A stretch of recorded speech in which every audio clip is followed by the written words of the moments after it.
இன்றைக்கி வெண்பூசணியில் அவியல் எப்படி செய்யலான்னு பார்க்கலாம்.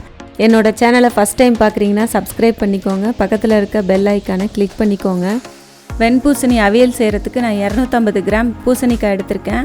அதை ஒரே அளவாக கட் பண்ணிக்கலாம். கட் பண்ணதை ஒரு பாத்திரத்தில் சேர்த்துக்கலாம். சேர்த்துட்டு 1 கப் தண்ணி ஊற்றிக்கலாம். ரொம்ப தண்ணி ஊற்றக்கூடாது, பூசணிக்காயிலே தண்ணி இருக்கும். அரை டீஸ்பூன் உப்பு சேர்த்துக்கிறேன்.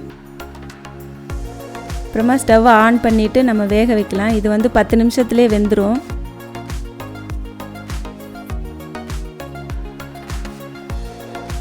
இதுக்கு ஒரு தேங்காய் பேஸ்ட் அரைச்சிக்கலாம். 1 கப் தேங்காய் எடுத்திருக்கேன், துருவின தேங்காய். 3 பச்சை மிளகாய் எடுத்துக்கலாம். காரம் வேணும்னா இன்னும் கூட சேர்த்துக்கலாம். ஒரு துண்டு இஞ்சி சேர்த்துக்கலாம். 1/2 டீஸ்பூன் ஜீரகம் சேர்த்துக்கலாம். சேர்த்துட்டு இதை நல்லா பேஸ்ட் மாதிரி அரைச்சி எடுத்துக்கலாம். கொஞ்சமாக தண்ணி ஊற்றி இந்த மாதிரி அரைச்சிக்கணும். நம்ம அரைக்கிற நேரத்தில் பூசணிக்காய் வெந்துடும். நல்லா வெந்துருச்சு.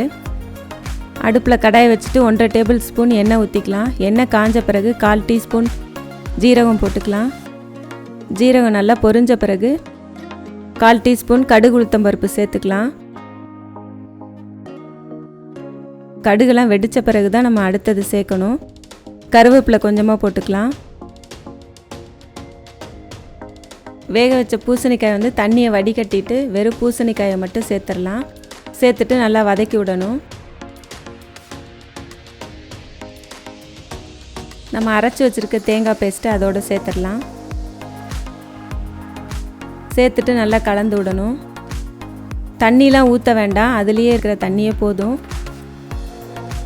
அவியல் கெட்டியாக தான் இருக்கும். வேக வச்சு ஃபில்டர் பண்ண தண்ணியை கீழே ஊற்ற வேண்டாம். இந்த தண்ணியை குடித்தா எடை குறைக்கணும்னு நினைக்கிறவங்களுக்கு ரொம்ப நல்லது.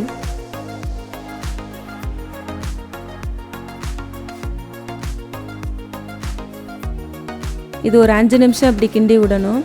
அதுலேயே இந்த பச்சை ஸ்மெல்லாம் போயிடும். இதோட அளவுகள்லாம் நான் டிஸ்கிரிப்ஷன் பாக்ஸில் போட்டிருக்கேன். ஸ்டவ்வை ஆஃப் பண்ணிவிட்டு இது ஆறின பிறகு தான் நம்ம தயிர் சேர்க்கணும். இந்த மாதிரி கெட்டியாக இருக்கணும்.